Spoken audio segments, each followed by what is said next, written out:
Hello everyone, welcome back to my channel. Previous lecture में हमने thrust and pressure में difference देखा था, क्या होता है क्या नहीं समझा था। अब इस लेक्चर से हम प्रेशर इन फ्लूइड्स में से स्टार्ट करेंगे।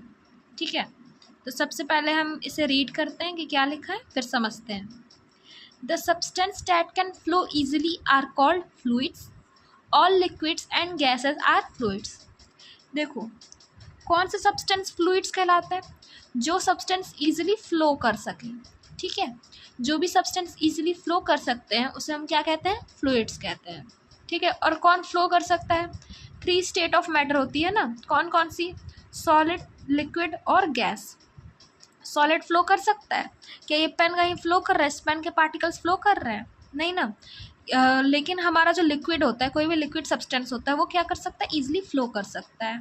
ठीक है, और गैसेस जो हमारे सराउंडिंग है उसमें गैसेस जो प्रेजेंट होती हैं वो भी फ्लो कर सकती हैं। ठीक है, तो नेक्स्ट लाइन में क्या लिखा है? All liquid and gases are fluids. जितने भी हमारे सराउंडिंग में लिक्विड और गैसेस हैं वो सब क्या है? फ्लूइड्स हैं। वो फ्लूइड्स क्यों है? क्योंकि वो फ्लो कर सकती हैं। Got it? अब देखें बियॉन्सी से।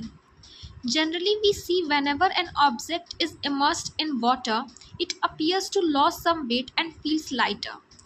हमने अपने सराउंडिंग में देखा होगा कि जब कोई भी ऑब्जेक्ट जो होती है, अगर हम उसको पानी में डाल देते हैं तो उसमें क्या होता है उसके साथ कि वो लाइट फील करता है और वो सरफेस ऑफ वाटर पे तैर रहा होता है। ठीक है, फ्लोट कर रहा होता है। ठीक है, और वो अपने वेट को लाइटर फील कर रहा होता है। ठीक है, फॉर एग्ज़ाम्पल आप ले लो कि जैसे हमने एक टब लिया, उसमें पानी भर दी। ठीक है, और उसमें 1 मग वाटर डाल दिया। ठीक है, तो जो 1 मग ऑफ वाटर है वो क्या करेगा? सरफेस ऑफ वाटर पे फ्लोट कर रहा होगा। ठीक है, ऐसे ऐसे लाइटली फ्लोट कर रहा होगा और समझ नहीं आएगा कि उसका वेट है। बट हम जब उससे उठाएंगे तो उसके एक फोर्स लग रहा होगा उसको उठाने में। ठीक है, तो ये लाइन समझ गए हम। The tendency of a liquid to exert an upward force or an object placed in it is called buoyancy. तो अभी मैंने बताया कि जैसे कोई भी हमने फ्लूइड वाला सब्सटेंस लिया, ऑब्जेक्ट लिया और उसको वाटर में डाल दिया है। ठीक है, और वो फ्लोट कर रहा है, बट लेकिन हम उससे जब उठाएंगे, ठीक है, तो हम वो क्या लगा रहा होगा? एक अपवर्ड फोर्स लगा रहा होगा। ठीक है, वो अपवर्ड फोर्स लगा रहा होगा, फोर्स लग रहा होगा उसको उठाने में, जिसे हम क्या करते हैं? क्या कहते हैं? बियॉन्सी कहते हैं। Got it?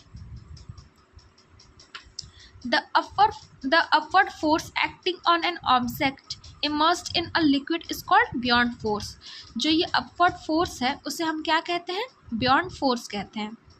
It is due to the upward buoyant force exerted by a liquid that the weight of an object appears to be less in liquid than its actual weight in air. The upward force exerted by a liquid is called upthrust. ठीक है, तो यहाँ पर क्या बोल रहा है कि जो उसका एक्चुअल वेट होता है उस एक्चुअल वेट से वो लेस अपीयर होता है वाटर में। ठीक है, और बट हम उसे उठाते हैं तब उसका वेट समझ में आता है हमको। और ये किसकी वजह से हो रहा होता है? बियॉन्ड फोर्स की वजह से हो रहा होता है। ठीक है, the upward force exerted by a liquid is called upthrust. Okay, जो अपवर्ड फोर्स लग रहा है किसी भी लिक्विड के वजह से उसे हम क्या कहते हैं? अपथ्रस्ट कहते हैं। Got it? दूसरा आता है हमारा डेंसिटी ऑफ फ्लूइड। जितना ज़्यादा डेंसिटी होगा उतना ही ज़्यादा बियॉन्ड फोर्स लगेगा। फिर आता है हमारा एक्सेलरेशन ड्यू टू ग्रेविटी। तो बियॉन्ड फोर्स जो होता है वो acceleration due to gravity small G की डायरेक्टली प्रोपोर्शनल होता है। ठीक है, मतलब जितना ज़्यादा ग्रेविटेशनल फोर्स होगा उसका बियॉन्ड फोर्स उतना ही ज़्यादा लगेगा। अब देखो यहाँ पर लिखा है so it varies slightly with location. अब लोकेशन से डिफर करेगा। क्यों? क्योंकि ग्रेविटेशनल फोर्स किसी जगह का अलग होगा, किसी दूसरे प्लैनेट का अलग होगा। तो जो बियॉन्ड फोर्स होता है वो किस पे डिपेंड करता है? एक्सेलरेशन ड्यू टू ग्रेविटी के डायरेक्टली प्रोपोर्शनल होता है, और जगह टू जगह ये वेरी कर सकता है। फिर हमारा आता है shape and orientation of body. ठीक है, अगर जितना ज़्यादा किसी बॉडी का शेप होगा उतना ही ज़्यादा वो स्पेस कवर करेगा, उतना ही ज़्यादा उस पर बियॉन्ड फोर्स लगेगा। ठीक है, तो यहाँ क्या लिखा है? Affects how much fluid is displaced. मतलब जितना ज़्यादा शेप होगा उतना ज़्यादा फ्लूइड हमारी डिस्प्लेस होगी। Okay, so that's it for this video. Next video में हम आगे के टॉपिक्स कवर करेंगे। Thank you.